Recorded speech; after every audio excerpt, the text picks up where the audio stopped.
Rachel Dolezal, the most famous transracial woman in America, has lost her job.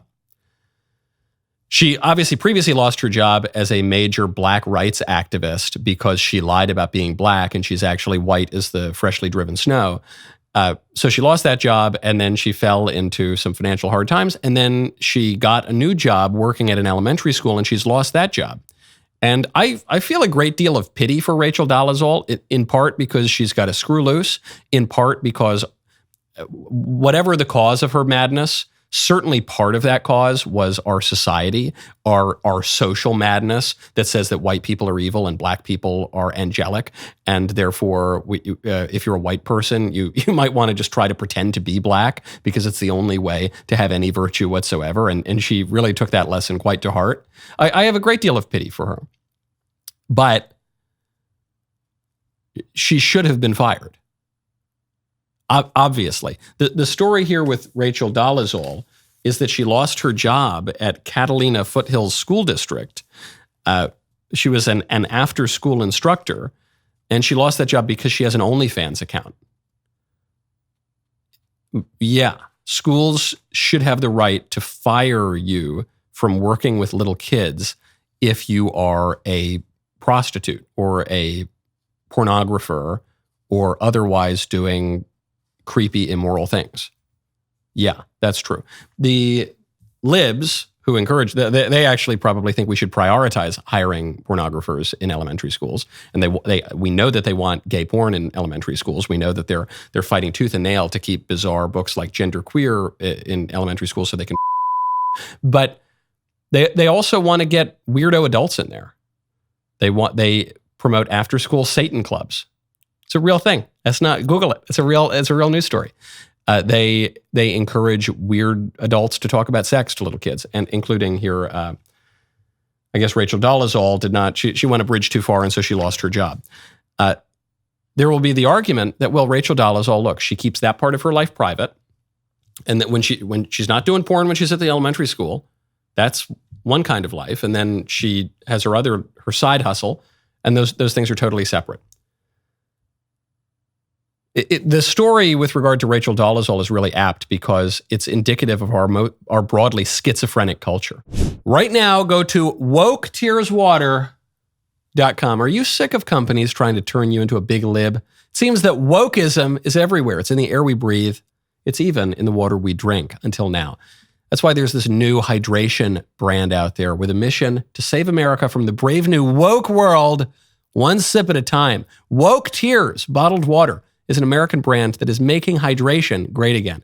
Woke Tears Water, it's a legit brand of drinking water bottled right here in the US of A by people who know what a woman is. Made from pure snowflake meltdowns, Woke Tears doesn't see color. In fact, it self-identifies as totally transparent. While everyone else's water is just water, Woke Tears provides a refreshing gulp of laughter in a world thirsty for sanity. Not only will drinking Woke Tears keep you hydrated, but you will always have a conversation starter as well. If you want to try Woke Tears Water, visit woketearswater.com. Indulge today in laughter and hydration. Two of the most important things in life. woketearswater.com. We all believe that we can just neatly compartmentalize all these different aspects of our lives. We think that we can divide everything from everything else. We can divide the individual from the family. We can even divide the body from the soul. My true self can be different than my physical self. We can divide what I do at work from what I do at home. We can divide my marriage from my, affairs or something. We can divide, but you can't divide those things. We can divide my religious life, that's what I do for an hour on Sundays, from the rest of my life. We can just privatize and compartmentalize everything. You can't. You're a person. You're one person. Your body and soul, those things are going to have something to do with each other. You're a member of a family, that's where you're going to find your identity. Your family's part of a community, you're going to find your identity in there. Your community's part of a state, you're going to find some identity in there. Your state is part of a country, you're going to find some identity in there. You are not merely an autonomous individual. This is a corrective. I've said it many times. I'll say it again. This is a corrective for the right as much as it is for the left, because both the right and the left in America have bought into a utopian vision of exalted autonomy, of self-sovereignty They've both bought into liberalism. This is one of the biggest problems in American politics. If you asked me, why is it that the conservatives keep losing on everything? And we win a little bit here and there, but we just get washed away with the tide. We can't even conserve the women's bathroom. Why is that? The reason for that is that the liberals in America are Marxists and the conservatives in America are liberals. And so your real battle is between liberals and Marxists, and that fight is going to pull you to the left. There's no one who's really all that conservative. There are a handful of people in public life, and that is increasing to some degree. But broadly, if you want to know why we lose, that's why we lose. And even here, when you're arguing about something like why shouldn't we have weird sex stuff in schools for kids, even the way that conservatives argue is so liberal, it's so leftist. They'll say, well, because this bad consequence could occur. We shouldn't let men into the women's bathroom because a woman might be raped. We shouldn't let men compete against women in sports because the girls might lose their trophies. We shouldn't we shouldn't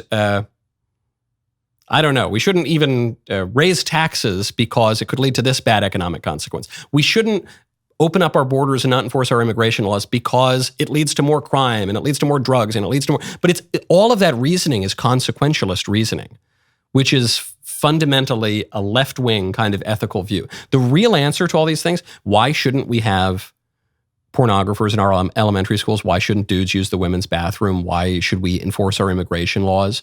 Is because allowing pornographers in schools is intrinsically wrong. It's intrinsically disordered.